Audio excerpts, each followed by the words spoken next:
Playtime хөгжмийн наадам 7 дугаар сарын 3-наас 6-ны өдрүүдэд Playtime хүрээлэнд болно. 23 дахь жилдээ зохион байгуулагдах тус арга хэмжээнд 100 мянган хүнийг хамруулах төлөвлөгөөтэй байна.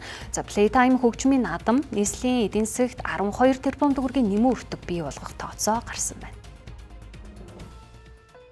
Playtime фестивалийн үзэл санаа агуулгын чанартай хөгжим түүнийг дэлгэрүүлэх чадварлаг уран бүтээлчдийг эх орондоо тоглоулахад чиглэдэг билээ. Тиймээс энэ жил амьд хөгжим электроник хөгжмийн хөтөлбөрөөр олон улсад танигдсан хамтлаг уран бүтээлчдийг хамруулах юм байна. Нийт 8 тайзнаас олон улсын 37, дотоодын 67 хамтлаг уран бүтээлээ хүргэх юм а.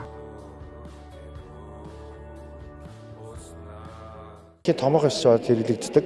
Тэгээд тасалбарын QR-ыг идэвхжүүлэх, мөн төлбөр тооцоо cashless буюу бугуйчаараа хийх энэ хоёр шин технологиг энэ жил анх удаа бид нар нэвтрүүлэх гэж байна.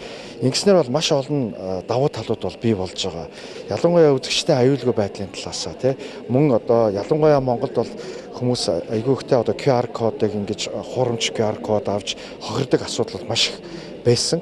Тэгээд энэ жил энэ тасалбар QR идэвхжүүлэх гэдэг энэ шин технологиг нэвтрүүлснээр л хүмүүс ингээд үзэгчд маань хохирохгүй байх ийм ихний нэг чухал алхам болж байгаа юм. Нийслэлийн зүгээс бол одоо хөгжмийн наадмыг зорион очиж байгаа залуучууд маань аюулгүй аль болох одоо хурдан хугацаанд төгжрөлгүй зорион очих буцах за очисон хоноо бас одоо аюулгүй байдал за мөн яралтай төрхөн тусламжийн үйлчилгээ эрүүл мэндийн үйлчилгээ за мөн аюулгүй хоол хүнсээр хангахад үйлчлүүлэх энэ бүх зүйл дээр хяналт тавьж дэмжлэг болж оролцож байна.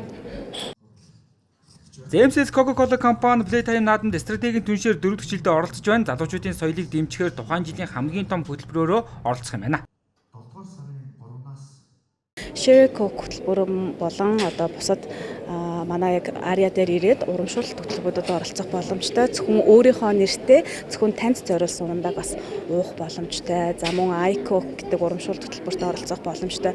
Ерөнхийдөө дүгнэлт хэлэх юм бол манайх бол Playtime фестивалд одоо түүнд оролцож байгаа залууснаас нэлээд ач холбогдол өгч жил болгон яг тухайн жилийн хамгийн том маркетингийн хөтөлбөрөөр оролцдог. За Playtime фестивал нь зөвхөн хөгжим төдийгүй орчин цагийн урлагийн бусад төрлийг багтаасан арт фестивал билээ. Наадмын тасалбарыг Shopee цэгмэнээр орлож байгаа бөгөөд 2020 оны тасалбарыг 20% хөнгөлөлттэй үнээр 7 дугаар сарын 3-ны хүртэл авах боломжтой юм а.